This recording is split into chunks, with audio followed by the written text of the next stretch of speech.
Hello everyone, तो स्वागत है आपका हमारे यूट्यूब चैनल जेके स्टडी स्ट्रेटजी पे। तो कैसे हैं आप सब लोग? आई होप आप सभी ठीक होंगे। तो फ्रेंड्स, जैसा कि आप जानते हैं कि हमने हिस्टोरिकल बैकग्राउंड की सीरीज स्टार्ट की है और आज की बात करें अगर तो आज हमारे पास जो एक्ट है 1784 का एक्ट है, जिसको पिट्स इंडिया एक्ट बोलते हैं, हम उसको कवर करने वाले हैं। ठीक है फ्रेंड्स, जो पिट्स इंडिया एक्ट है इसको हम एक्ट ऑफ सेटलमेंट भी कहते हैं। अगर इसके पर्पज की बात करें तो ये किस लिए लाया था? इसको इसलिए लाया था क्योंकि जो 1773 का रेगुलेटिंग एक्ट था, जो भी उसमें शॉर्टकमिंग्स रह गई थी, ठीक है फ्रेंड्स, जो भी कमियां रह गई थी उनको पूरा करने के लिए पिट्स इंडिया एक्ट 1784 में लाया जाता है।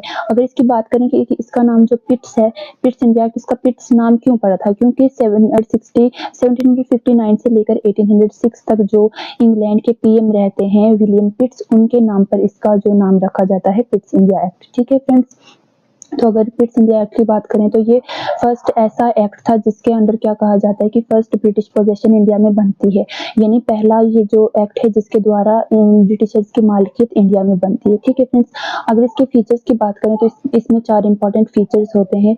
सबसे पहले फीचर की बात करें अगर तो इसमें क्या होता है, जो भी कमर्शियल और पॉलिटिकल अफेयर्स थे उनको अलग किया जाता है।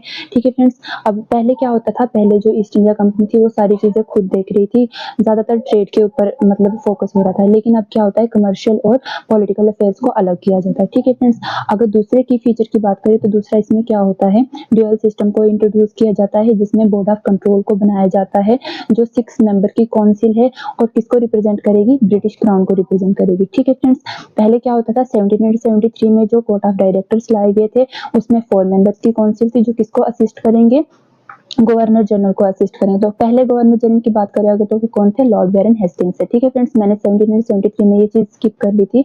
तो में तो इसमें क्या होता है, बोर्ड ऑफ कंट्रोल को बनाया जाता है, 6 मेंबर्स की काउंसिल होती है और ये किसको रिप्रेजेंट करेंगे, ब्रिटिश क्राउन को रिप्रेजेंट करेंगे, लेकिन किस चीज के लिए काम करेंगे, सिविल और रिवेन्यू अफेयर्स के ऊपर काम करेंगे। ठीक है फ्रेंड्स, और जो कोर्ट ऑफ डायरेक्टर्स था वो किसको रिप्रेजेंट कर रही थी, कंपनी को रिप्रेजेंट कर रही थी, और अब कंपनी क्या हैंडल कर रही है, ट्रेड हैंडल कर रही है। ठीक है फ्रेंड्स, अगर तीसरे हम इसके फीचर की बात करें तो तीसरे फीचर में क्या होता है, जो बॉम्बे और मद्रास थे उनको और ज्यादा सबऑर्डिनेट किया जाता है, यानी उनकी पोजीशन को और ज्यादा कम किया जाता है, और जो 4 मेंबर की काउंसिल बनाई गई थी 1773 में उसको कम करके 3 मेंबर की काउंसिल बनाई जाती है। ठीक है फ्रेंड्स, फीचर की बात करें तो चौथे फीचर में क्या होता है, जो मतलब ईस्ट इंडिया कंपनी थी उसको थोड़ा सबऑर्डिनेट किया जाता है, और ज्यादा हाई पोजीशन पे कौन रहता है इस टाइम जो ब्रिटिश क्राउन है वो ज्यादा पोजीशन पे रहता है और ईस्ट इंडिया कंपनी को थोड़ा सबऑर्डिनेट किया जाता है।